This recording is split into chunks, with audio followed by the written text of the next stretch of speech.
पिताजी, हाँ। मैं बाहर जा रहा हूँ। कृपया मेरी पत्नी का ख्याल रखना। मेरे पति बाहर गए हैं पिताजी।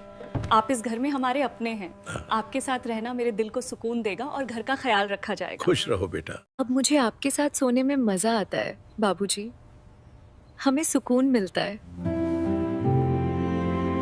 मुंबई की जगह गुजरात का एक बूढ़ा व्यक्ति रघुनाथ मेहता अपने बेटे अमित को रुखसत कर रहा था। अमित को सिंगापुर में नौकरी मिल गई। वापसी पर अमित ने अपनी खूबसूरत बीवी मीरा को अपने बाप के हवाले कर दिया। रघुनाथ मेहता का चेहरा खुशी से लबरेज था। अमित ने बीवी का हाथ पकड़कर कहा, बाबा मीरा का ख्याल रखना, वह बहुत संवेदनशील है। रघुनाथ मेहता ने कहा, बेटा फिक्र ना करो, मैं मीरा को अपनी बेटी की तरह प्यार करूंगा। अमित ने मीरा को गले लगाया और एयरपोर्ट की तरफ रवाना हो गया। अगले दिन जब मीरा अपने ससुर को चाय पेश कर रही थी तो रघुनाथ मेहता ने कहा, बहू यहां आकर मेरे पास बैठो, मुझे तुमसे कुछ कहना है। रघुनाथ मेहता ने कहा, बहू पता नहीं क्यों, लेकिन मैं इन दिनों बहुत तन्हा महसूस कर रहा हूं। मैं चाहता हूं कि कोई मेरे साथ रहे, मेरी तन्हाई बांटे और मुझे खुश रखे। मेरा ख्याल है कि मुझे दोबारा शादी करनी चाहिए। मीरा ने धीरे से कहा, पापा आप क्या बात कर रहे हैं? मैं यहाँ आपका ख्याल रखने, आपको खुश रखने के लिए हूँ। आप जो कहेंगे मैं वही करूंगी। रघुनाथ मेहता के चेहरे पर मुस्कुराहट फैल गई। वह उठकर धीरे धीरे मीरा के पास बैठ गया। उसने मीरा के कंधे पर हाथ रखकर कहा, ठीक है बहू, देखते हैं कि आप मुझे खुश रखने के लिए क्या कर सकती हैं। मीरा ने हल्की सी मुस्कुराहट के साथ कहा, पापा जल्दी क्या है, अब हम दोनों इस घर में अकेले हैं। मैं आपको रात को एक खास तोहफा दूंगी। यह कहकर वह चाय का बर्तन उठाकर किचन में चली गई। रघुनाथ मेहता उसकी पीठ को देखकर मुस्कुरा रहा था। अब वह अक्सर छुप छुप कर मीरा की तरफ देखता। जब वह झाड़ू देती, कपड़े धोती या घर का काम करती तो वह कहता, बहू ये दुपट्टा उतार दो ताकि काम करने में आसानी हो। रघुनाथ मेहता की नजरें शिकारी की तरह उस पर जमी हुई थीं। एक रात वह धीरे धीरे अपने कमरे से निकला और मीरा के कमरे की तरफ बढ़ गया। मीरा आईने के सामने खड़ी थी। उसका दुपट्टा धीरे धीरे उसके कंधे से फिसल रहा था। अचानक कदमों की आवाज सुनकर मीरा चौंक गई। वह डरते डरते पीछे मुड़ी और बोली, पापा क्या हुआ? क्या आपको किसी चीज की जरूरत है? रघुनाथ मेहता धीरे धीरे आगे बढ़ा, लेकिन अचानक उनका पांव फिसल गया। क्या शायद उसने जानबूझकर गिरने का बहाना बनाया हो? वह सीधा मीरा की बाहों में गिरा और वह दोनों बेड पर गिर गए। मीरा का दिल तेजी से धड़कने लगा। वह डरते डरते उठी, दुपट्टा लेकर बोली, पापा वह क्या था? रघुनाथ मेहता ने धीरे से कहा, बहू मुझे माफ कर दो, मेरा पांव फिसल गया। दरअसल मैं सिर्फ अपनी दवा मांगने आया था। कहाँ रखी थी? लेकिन उसकी आंखों में अब भी वही रहस्यमयी चमक थी। मीरा के दिल में एक तूफान उठ रहा था। वह जल्दी से बोली, पापा आप अपने कमरे में जाइए, मैं दवा लेकर आती हूँ। और वह जल्दी से कमरे से निकल गई। शाम को जब मीरा अपने शौहर अमित से वीडियो कॉल पर बात कर रही थी तो उसकी आवाज में वही पुराना प्यार था, वही नरमी थी। वह अपनी बातों से अमित को हंसाती, कभी नए कपड़े पहनती, कभी वीडियो बनाकर अमित को भेजती। वह हंसते हुए अमित को चूमती और अपने दिल की बात करती। लेकिन उसे क्या मालूम था कि रघुनाथ मेहता खिड़की के पीछे से यह सब देख रहा था। उसकी आंखों में हवस की आग उठी थी और उसका चेहरा गुस्से और जलन से लाल हो रहा था। वह खामोशी से वहां से हट गया, लेकिन उसके दिल में कुछ और ही चल रहा था। अगले दिन मीरा अपने कमरे में अपने मोबाइल पर व्यस्त थी कि अचानक बाहर से किसी औरत के ठहाके की आवाज आई। वह हैरान हुई और फौरन बाहर निकल आई। रघुनाथ मेहता अपने सामने एक खातून से हंसते हुए बातें कर रहा था। मीरा ने हैरत और गुस्से से पूछा, पापा ये औरत कौन है? रघुनाथ मेहता ने इत्मीनान से जवाब दिया, बहू क्या मैंने आपको नहीं कहा था कि मैं दोबारा शादी करना चाहता हूं? इन खातून को प्रस्ताव मिलते हैं। मैंने उनसे कहा है कि मेरे लिए एक अच्छी खूबसूरत बीवी तलाश करें। उसकी आवाज में एक अजीब शान और सुकून था। यह सब एक चाल थी, जैसे रघुनाथ मेहता जानबूझकर मीरा को परेशान कर रहा हो। मीरा के दिल में गुस्सा उठ गया। उसका चेहरा लाल हो गया, लेकिन वह बिना कुछ कहे वापस अपने कमरे में चली गई। मीरा के दिल में एक तूफान बरपा था। वह नहीं चाहती थी कि रघुनाथ मेहता दोबारा शादी करें, क्योंकि वह रघुनाथ मेहता की बेहिसाब दौलत और जायदाद के बारे में सोच रही थी। रघुनाथ मेहता की शादी हुई तो सारी दौलत नई बीवी के नाम हो जाएगी और मीरा के हाथ खाली हो जाएंगे। यह खौफ उसे रात की खामोशी में रघुनाथ मेहता के कमरे में ले आया। वह दूध का गिलास हाथ में लेकर दरवाजे पर दस्तक देने लगी। रघुनाथ मेहता बेड पर लेटा हुआ था। उसके हाथ में एक पुराना खत और कुछ तस्वीरें थीं जिन्हें वह गहरी सोच में देख रहा था। दरवाजे की आवाज सुनकर उसने फौरन वह खत और तस्वीरें तकिए के नीचे छिपा दी। मीरा धीरे से अंदर आई। उसकी आवाज में एक अजीब सी नरमी थी। पापा, आप थक गए होंगे क्या? मैं आपके सिर की मालिश करूं? रघुनाथ मेहता ने खामोशी से सिर हिलाया।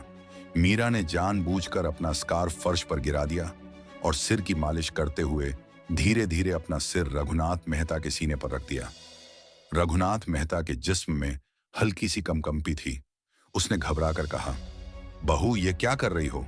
मीरा ने मीठी आवाज में कहा, पापा, मैं बस आपके दिल को तसल्ली दे रही हूं। मैं तुम्हें खुश कर रही हूं। तुम फिक्र ना करो। जब तक मैं यहां हूं तुम्हें दूसरी शादी की जरूरत नहीं पड़ेगी। रघुनाथ मेहता की आंखों में एक अजीब सी चमक नजर आई। उसने मीरा को बाहों में पकड़कर धीमी आवाज में कहा, बहू, अगर तुम मेरी ख्वाहिश पूरी करती रहो तो मैं तुम्हें सब कुछ दूंगा, मेरा माल, मेरी जायदाद। रघुनाथ मेहता धीरे से उठा। उसके कदम खामोशी में हल्का सा शोर कर रहे थे। वह सीधा मीरा के कमरे में गया और वहां तलाश करने लगा। उसकी आंखें हर कोने में तेजी से घूम रही थीं, जैसे वह किसी गहरे राज की तलाश में हो। आखिरकार रखा हुआ था।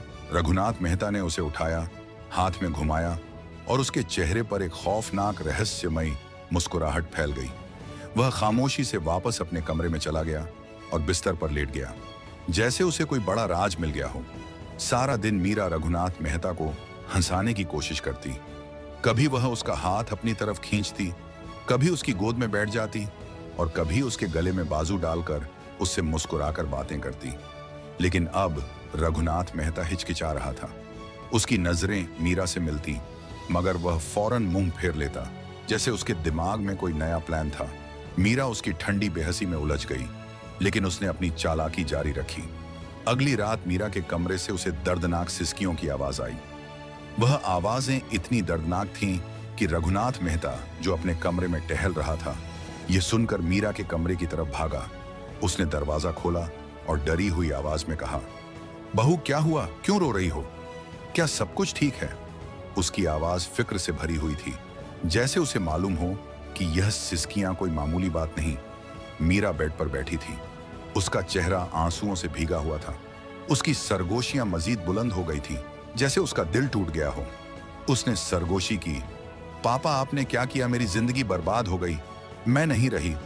तुमने मेरी इज्जत लूट ली है। उसकी आवाज दर्द और इल्जाम से भरी हुई थी। रघुनाथ मेहता का चेहरा पीला पड़ गया। उसका दिल खामोशी से भर गया। वह धीरे से आगे बढ़ा और मीरा से कहा, बहू, बताओ, क्या हुआ? तुम ऐसी बात क्यों कर रही हो? मीरा ने अपने आंसू पोंछे, लेकिन उसके रोने को और भी तेज कर दिया। पापा, मुझे सुबह से मछली आ रही है। मैं गर्भवती हूं और यह सब आपकी वजह से हुआ है। तुमने मेरी जिंदगी बर्बाद कर दी है। अब मैं दुनिया का सामना कैसे करूंगी? रघुनाथ मेहता डर गया। बहू, यह कैसे हो सकता है? मैंने कुछ नहीं किया। आप गलती पर हैं। उसकी आवाज साफ थी, मगर मीरा ने उसे बीच में रोक लिया। पापा, मुझे लगता है आपकी याददाश्त बहुत कमजोर हो गई है। कल रात तुमने कमरे में वह सब कुछ किया जो एक शौहर अपनी बीवी के साथ करता है, और अब तुम बेगुनाह होने का ड्रामा कर रहे हो। मीरा की आवाज आंसुओं से चीखों में बदल गई, जैसे वह पूरे मोहल्ले को जगाना चाहती हो। यह ड्रामा अब खतरनाक मोड़ पर पहुंच चुका था। रघुनाथ मेहता डर गया। वह अचानक उठा, दरवाजे की तरफ देखा, फिर मीरा की तरफ मुतवज्जो हुआ और धीमी आवाज में बोला, ठीक है बहू, ठीक है। तुम ठीक कह रही हो, लेकिन तुम फिक्र ना करो। मैं सब कुछ संभाल लूंगा। आप जो कहेंगे वही होगा। उसकी आवाज में अब कबूलियत की एक अजीब सी चमक थी, जैसे वह अपना गुनाह कबूल कर रहा हो। उसने आगे बढ़कर मीरा के कंधे पर हाथ रखा और कहा, लेकिन इस राज की खबर किसी को ना हो, वरना हम दोनों बर्बाद हो जाएंगे। मीरा ने अपने आंसू पोंछते हुए रघुनाथ मेहता के कंधे पर सिर रखा और कहा, ठीक है ससुर, मुझे कभी अकेला मत छोड़ना। लेकिन अगली सुबह घर में ऐसा सदमा हुआ कि मीरा का सारा जिस्म कांप गया। रघुनाथ मेहता घर में दाखिल हुआ तो उसके साथ एक खूबसूरत खातून भी थी, जिसने दुल्हन जैसा लिबास जेबे तन किया हुआ था। दोनों हंस हंस कर बातें कर रहे थे। मीरा ने यह मंजर देखा तो उसका चेहरा गुस्से से लाल हो गया। वह चीख कर बोली, पापा वह कौन है? रघुनाथ मेहता ने बड़े इत्मीनान से जवाब दिया, बहू वह मेरी बीवी है, मैं शादीशुदा हूं आज से, वह तुम्हारी सास है। मीरा को हैरत हुई, वह सोच में गुम थी। मैं उसे खुश रखने के लिए सब कुछ देने को तैयार थी, फिर उसने शादी क्यों की? उसकी आंखें गुस्से से लाल हो गईं। वह नरम मगर सख्त लहजे में बोली, पापा मेरे कमरे में आ जाइए, मैं तुमसे बात करना चाहती हूँ। वह जल्दी से अपने कमरे में चली गई। रघुनाथ मेहता मीरा के कमरे में पहुंचा तो वह गुस्से में पागल हो रही थी। कहने लगी, पापा आपने मुझे धोखा दिया है, अब मैं तुम्हें सच बताऊंगी।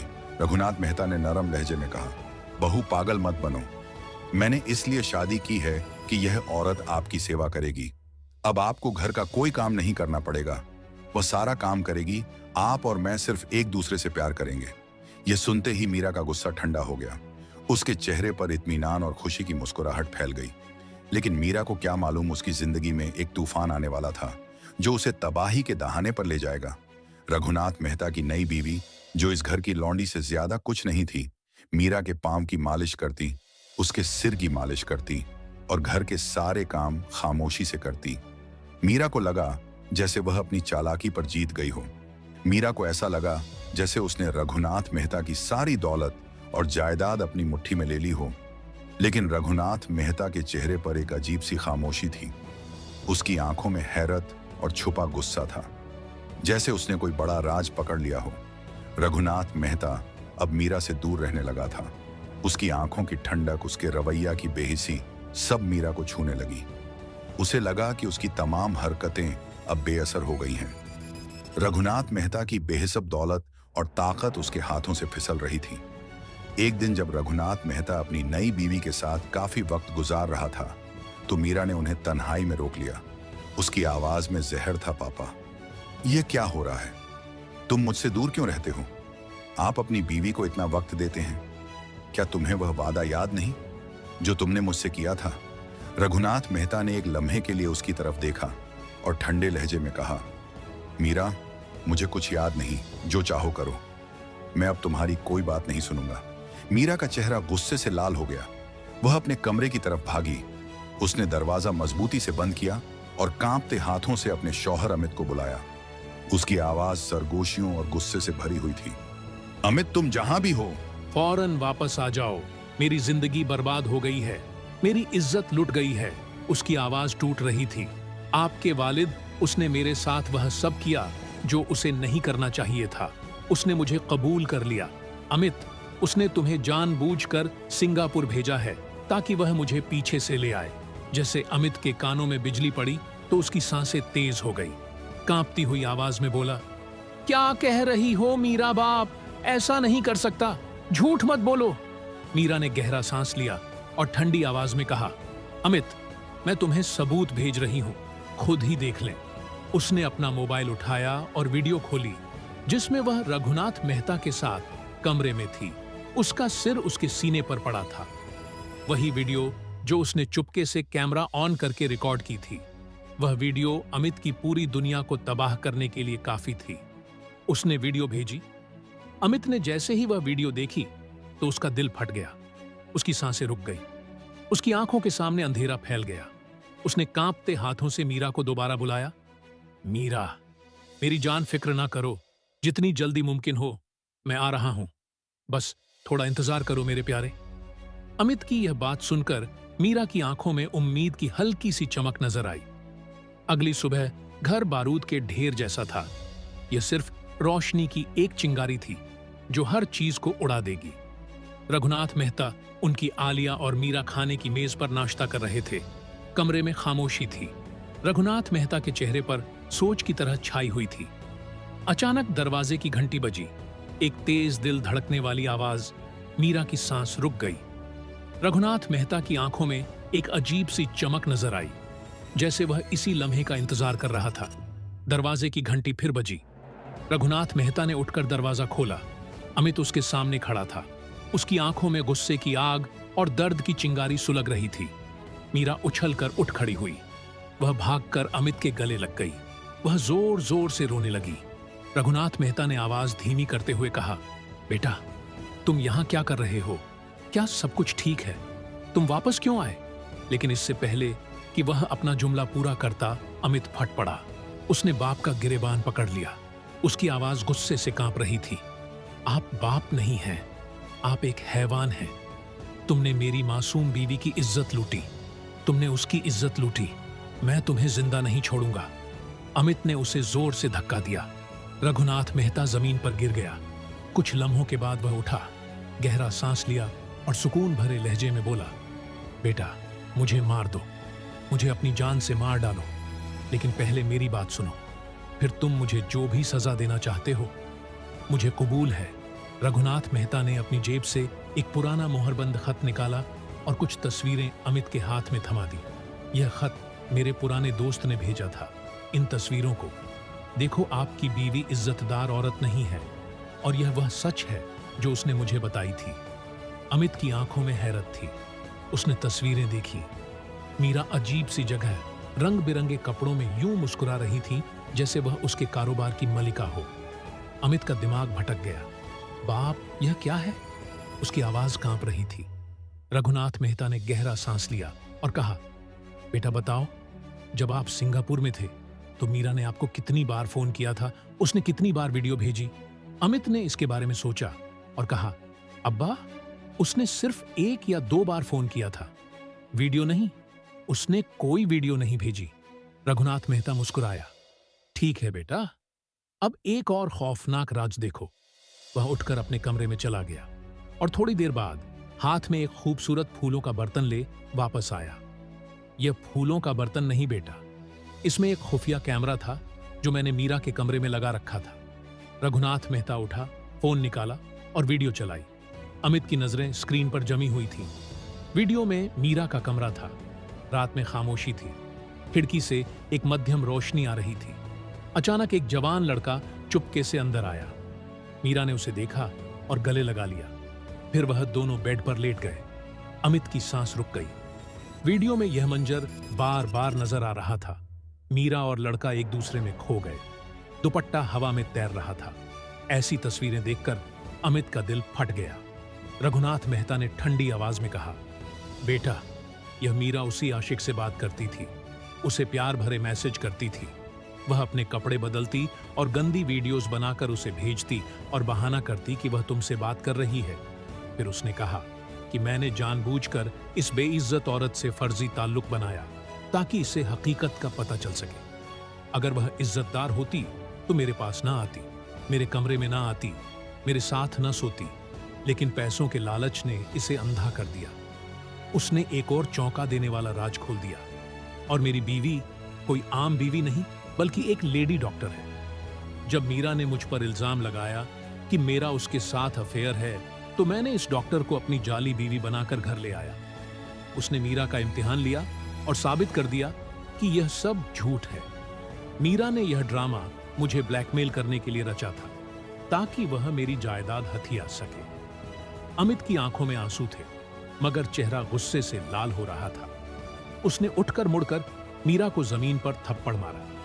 उसकी आवाज घर की दीवारों में गूंज रही थी, गंदी बेशर्म, तुमने मुझे धोखा दिया। मैं तुमसे बहुत प्यार करता था।